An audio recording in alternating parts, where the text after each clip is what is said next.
Ice Release. Maybe the most underrated Kekkei Genkai in Naruto. Plus a knuckle-headed ninja? Add those two up and what would you get? Well, this video that took me about a week and a half to work on, so today, I'm not going to be asking you guys to like the video. Today, I'm telling. Naruto Uzumaki would be 10 years old pulling a prank on the village. And on this particular day, while Naruto had a smile on his face and would be laughing because of the harmless prank he just pulled on the villagers, lots of them were furious.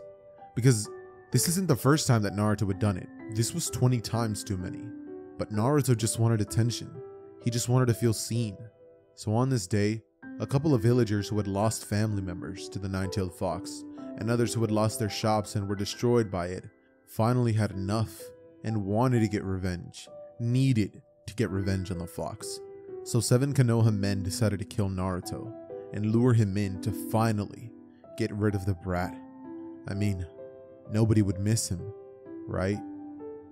Eventually, the day comes when an unsuspecting Naruto would walk across the village, and on this day, a shopkeeper would be unexpectedly nice to Naruto for about a week, giving the young Naruto a couple of free things to gain his trust, but little did Naruto know, it was a trap.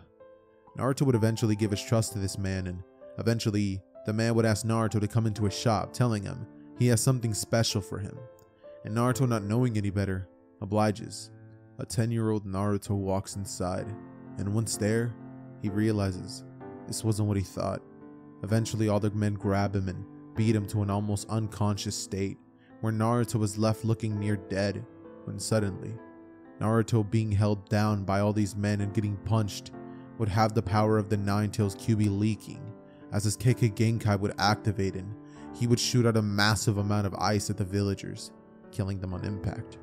With this, Naruto would look in horror at what he just done, not understanding why this happened, but he'd sit there, traumatized, until eventually, a couple ninjas arrived taking Naruto into Hiruzen's office, where Hiruzen would actually have no choice but to exile Naruto until he can control his Kekkei Genkai, due to the fear every villager would have for Naruto in this timeline. Because of this, Naruto would be given a small hut in the Forest of Death, a place where Naruto could realistically die in at any day. He'd be given no tools for training, and Naruto would be on his own. And it'd be hard, but Naruto would survive. And so would begin 3 years of hellish training. After the time skip, we zoom in on a Naruto Uzumaki who would be walking back into the village, way taller and stronger than before, and actually being able to use his Kekkei Genkai to its fullest extent at his age, considering all Naruto had to do for 3 years was train. So once Naruto would make it to Hiruzen's office, Hiruzen would stare at Naruto wondering if it's truly him, seeing the eyes that Naruto once had before being completely gone. It's almost as if Naruto was replaced by a completely different person, because Naruto was forced to grow up way too soon. But eventually, Hiruzen would go ahead and ask Naruto if he's truly ready, and would give Naruto a test to prove it, where Naruto would have to fight a Jonin to show his skill level. So with this, we would jump to a training ground where eventually, Kakashi would end up arriving to face off against Naruto, where Naruto would be offered a couple of shinobi weapons, but Naruto would stare towards the direction of the ninja and would say that there's no need. As from here, Naruto would go on to stare down Kakashi, and Kakashi would wonder what in the world this kid's thinking. As from here, Naruto would go on to form an ice kunai, shocking Kakashi, who realizes that this kid really did get a hang for his Kekkei Genkai. And from here, Naruto would rush into Kakashi, who would realize that Naruto is insanely strong, considering that to keep up with the Jonin is a feat in and of itself, but to keep up with the Jonin at just 13 years old, this kid truly is Minato's son. From here, Kakashi using his speed would catch Naruto off guard and would begin to take control of the fight, with Naruto giving his best and showing that he truly has come far over the last 3 years, shooting ice attacks at Kakashi, as eventually, Naruto would have visible ice breath as he says, "Ice style, blizzard breath," and would shoot his attack point blank at Kakashi while they were in the midst of a taijutsu attack without even weaving any hand signs. This would leave Kakashi completely immobile, and with this, Naruto would rush back in towards him, going to land the finishing blow, when Hiruzen would go on to say, "That's enough."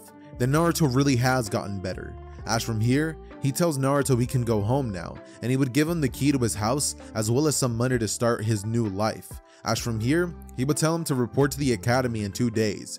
As from here, for the next 2 months, Naruto would just simply get readjusted to normal day-to-day life. Meanwhile, Hiruzen would turn towards Kakashi and tell him that he's gotten sloppy, with Kakashi telling him he knows that kid really is Minato's son, isn't he?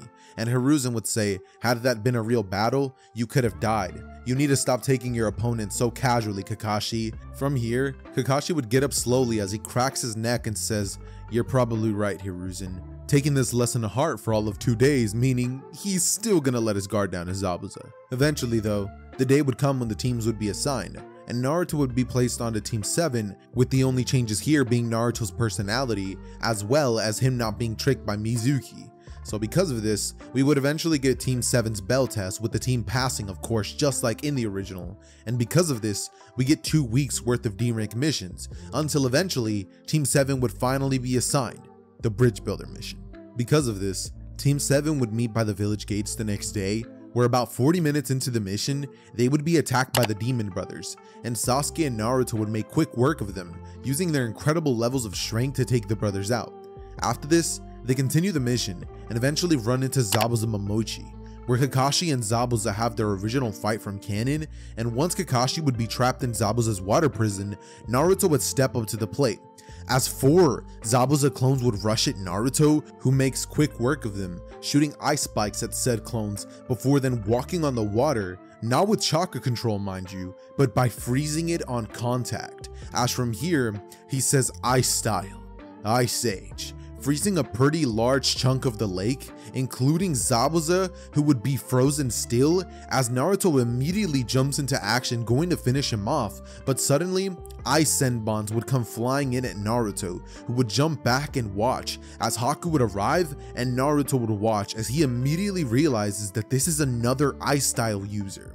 He would then go on to smirk and say, "I didn't know there was anyone else like me out there," as Haku would stare at Naruto in silence, who would rush at Haku, engaging in a taijutsu battle. As with each clash, we see both backstories of them as they would go blow for blow, and each hit would almost tell a completely different story, with eventually them giving each other some separation and Naruto asking Haku a question, "Why do you fight?" But Haku would remain silent for a while, before then telling him, "Because he has something to protect," as Naruto, looking to Haku, almost seems perplexed by this ideology.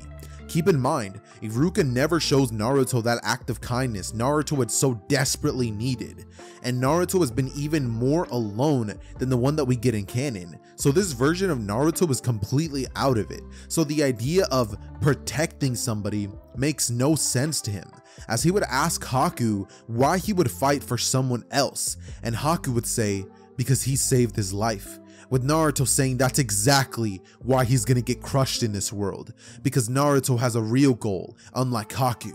And from here, the battle intensifies, as Naruto and Haku begin clashing once more. Immediately though, it would become clear that Haku is the better taijutsu master and has a clear speed advantage, but Naruto is a better Ice Style user and would be a lot more physically capable. So with each clash, they try to cater to their strong suits, but eventually Haku would shoot an Ice Senbon at Naruto, who would block with an ice wall, as Haku would rush towards the direction of Naruto, slamming his hand on the ground before then creating his iconic Ice Mirror Jutsu. But in this moment, Naruto would just look up as he would see Haku inside of all these mirrors and would ask Haku to join him, saying, "Together, they can become the strongest," and Haku would say, "He can't," as Naruto looks down saying, "That's a shame." From here, forming an ice spike jutsu right as Haku would jump from one mirror to another, killing Haku on impact, as Naruto sees Haku's blood splatter almost in slow motion, and from here would just walk away in silence, pondering Haku's motives as he would walk towards Zabuza's frozen body with an ice blade, and he would slam it into the body of Zabuza, turning to the team and walking forward, leaving Sakura and Sasuke in shock at the beast that is in front of them, with Sasuke even almost seeing a little glimpse of Itachi when he would look at Naruto, and honestly, hating him for it, with Kakashi being worried about Naruto. And after the events of the Land of the Waves mission, we would eventually jump into the Chunin exams. With this timeline, we actually get a couple of changes, being Naruto never meets Gaara before the exams because Naruto never chases Konohamaru in the village, so no encounter there. However, we still get Sasuke getting beat up by Rock Lee in the Chunin exams as well as the written test. So because of this, we would jump straight into Team 7's encounter with Orochimaru, with Orochimaru this time around actually taking a massive liking to Naruto and his cold demeanor, as well as his Kekkei Genkai. So in this timeline, Naruto would actually get the curse mark alongside Sasuke in the Forest of Death.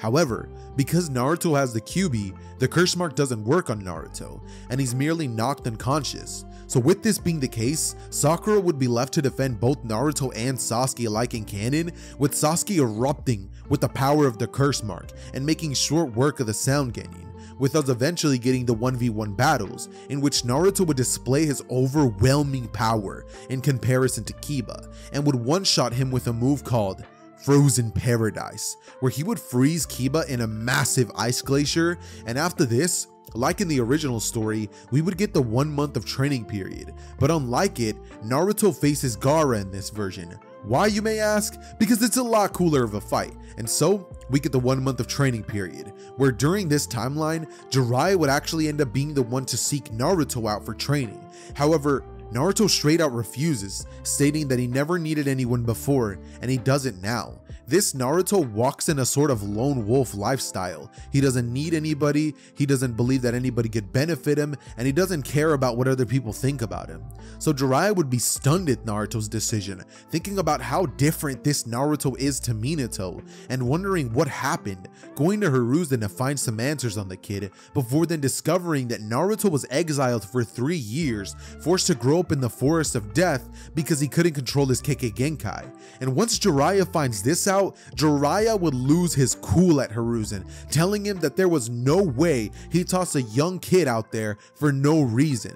But Hiruzen would say that it had to be done. And because of this, Jiraiya is now left with the task of trying to bring Naruto back out to the light. So for the following month, Jiraiya would stop at nothing trying to get Naruto to accept this training. And eventually, after 1 week of trying to get to talk to Naruto, Jiraiya would eventually decide to just tell Naruto he's blatantly his godfather. And Naruto would stop in his tracks as he was about to walk away once more. He would then turn towards Jiraiya and say, "That's neat, but you're 13 years too late, Jiraiya." As Naruto would walk away, and Jiraiya would stand there realizing that the kid's right, but he wouldn't give up.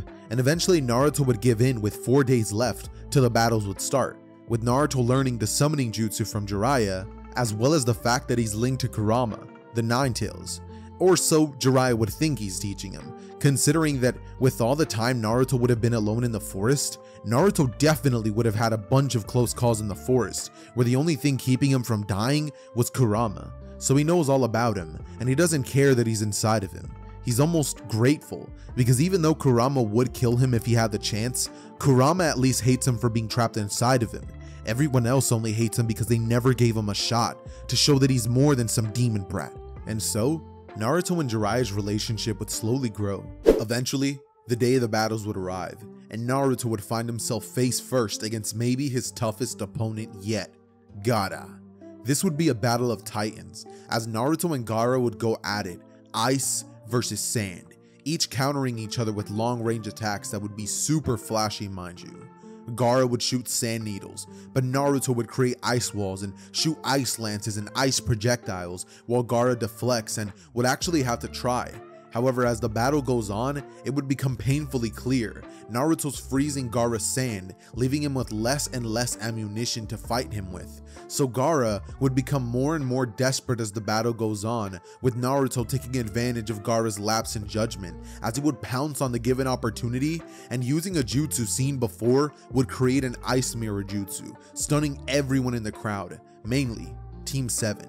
As he would speed blitz Gaara, and at the speed of light would throw an ice shuriken at Gaara, giving him Lee PTSD, as eventually he would lose control to Shukaku and he would escape the battleground, as Naruto would give chase, and eventually we get the iconic kaiju battle that we get in the original timeline, with both Naruto and Gaara going crazy. However, in the end, Naruto would defeat Gaara by literally just freezing him. And yes, I do mean the gigantic one-tailed Gaara. As Naruto would smile and walk away thinking that was it, only to realize that the ice would begin cracking and Shukaku would break free. As from here, in his mindscape, he'd hear Kurama telling him, "Destroy that cocky weakling," as Naruto would have Kurama's power leaking from him, and in a burst of ice never seen before with Kurama's chakra, he would completely freeze Shukaku, who, having no answers to this, would be defeated. As ultimately, following these events, we'd have Hiruzen's funeral, followed by Jiraiya practically begging Naruto to go on a training mission with him, to find Tsunade. And eventually Naruto would agree with going with Jiraiya, as events go just like they would in canon until Itachi and Kisame would arrive to the hotel. At this moment, Naruto would immediately react by shooting an ice style jutsu at them, but Kisame would break the ice using his blade, shocking Naruto, who would attempt to end this quickly by noting that they're not just some randoms that he should mess with, considering one just destroyed his ice attack like it was nothing, and the other wiped out the entirety of the Uchiha clan. Naruto would shoot a massive ice glacier at the two, as Itachi's eyes would shift to the Mangekyo, as he would completely melt Naruto's ice glacier that Naruto went all out on, stunning Naruto, as he would realize that this guy is literally his perfect counter. Thinking that Itachi could just spam the Amaterasu, Naruto would try to build separation between them, shooting ice attacks scared for the first time since the time skip. As Naruto would be about to be attacked by Kisame, when Jiraiya, out of nowhere, would arrive and save the day out of nowhere, just like in canon, shocking Naruto, who thought Jiraiya was nothing more but a pushover, giving Naruto more respect for Jiraiya, as from here, Itachi and Kisame retreat, and the rest of the mission goes as follows. They find Tsunade, Naruto destroys her in a bed, they defeat Orochimaru, and return to the Leaf Village. About 2 weeks after these events take place, Sasuke would be kidnapped by the Sound Four. And notice how I said kidnapped, because this time, Sasuke wasn't inclined to go with him since he was taken by force, considering he wasn't genjutsu'd by Itachi, so his hate and lust for power wasn't as great as in the original. However, knowing Sasuke, he's probably going to become drunk with power. So that's the assumption we're going to be operating under. So Naruto has no choice but to go after Sasuke with a rookie 12, and so eventually, Naruto catches up to Sasuke by the Valley of the End saying, "Sasuke, enough games. What could you gain from Orochimaru that you couldn't gain in the village?" As Sasuke turns to Naruto and says, "Power."